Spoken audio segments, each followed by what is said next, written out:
I can't remember actively making the decision to go to college. I was a great reader when I was young, and I was always reading books that were very advanced for me.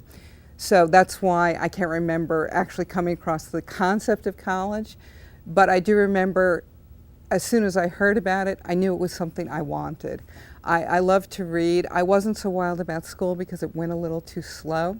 But I wanted very much not to have the life that my parents had.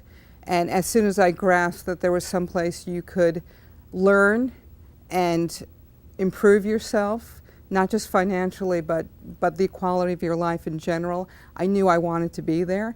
And as soon as I found out that college was something you could go away to, I was it. Yeah, that's all I needed to know because I really wanted to go. I think my teachers all helped a lot. And it was kind of an uphill task because although my mother professed to be very much in favor of education, she didn't do a lot to help. You know, she didn't make sure I did my homework. She didn't take as much interest in my studies as I would have liked. And so I think the teachers were the ones that helped me the most.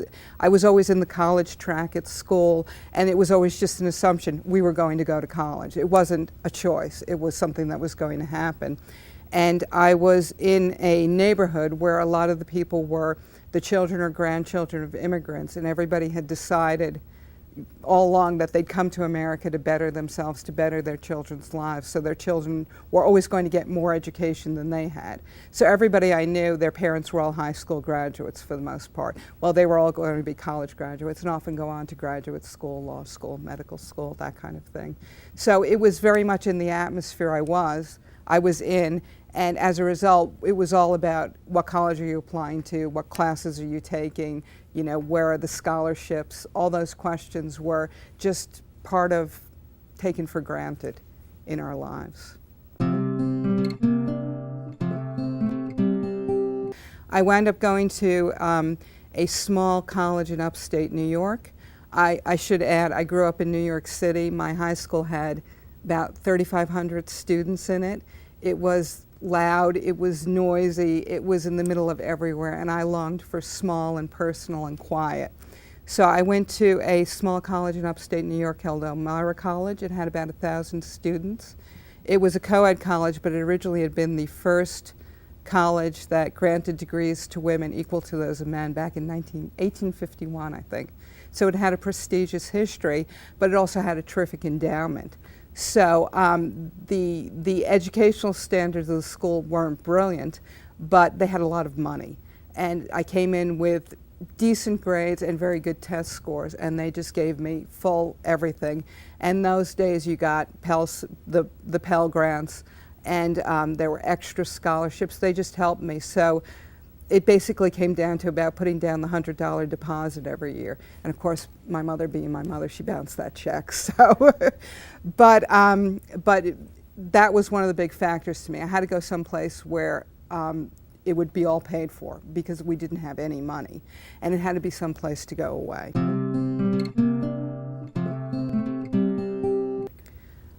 In some ways, it was so wonderful, I couldn't believe it. I had a room to myself. It was quiet. I could study. My home was very chaotic. Somebody was always having a crisis, and they were always doing it at the top of their lungs.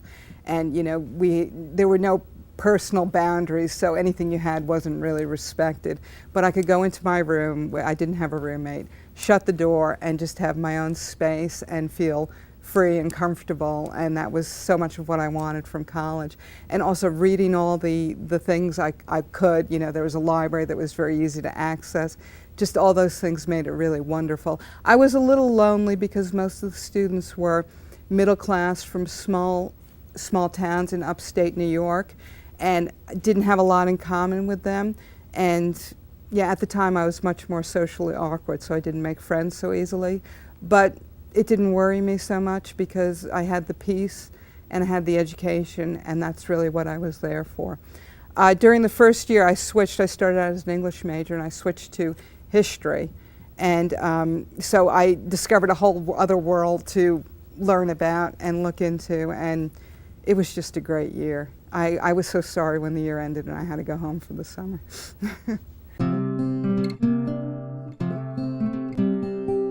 So many things were smoothed out for me by Elmira, which was a small college, so you could form a real relationship with your professors. If you were having trouble, it was very easy to find them and talk to them. Financially, they really took care of me, and the government was much more generous in its student aid at that time. So those adversities that I think a lot of people are facing today, especially if they come to a larger place like UK, were very smoothed out for me. But the main thing was overcoming my own background. To give you a contrast, my younger sister dropped out of school at the age of 14. She was much more interested in drugs. And my older sister barely managed to graduate high school. She was much more interested in finding a man and never working a day in her life. And so that was kind of the background I came from. And so just to be independent and to have a goal in mind and to pursue it when everybody around you was just kind of flailing around, that was what was hard. And it made me feel very, very much at odds at home, and everybody thought I was really cranky because I was always angry about something. Why couldn't I just relax? Well, relaxing to me meant not getting things done, not getting where you wanted to in life, and so I didn't relax. And that was the hardest part for me, to always be so at odds with my family, who I actually like, they just weren't helping me. And that was what was really I had to overcome.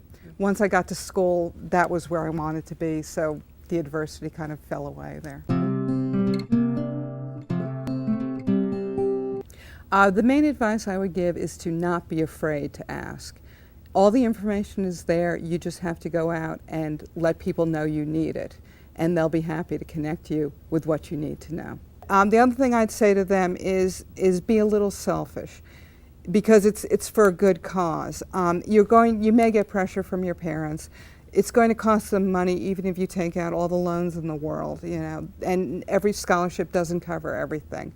And it may be hard for your parents to help out. And if they understand that you appreciate the help they're giving them and that you're doing it to improve your life, not just financially, but the quality of your life, and maybe that'll help improve theirs as well, then they'll be more willing to help.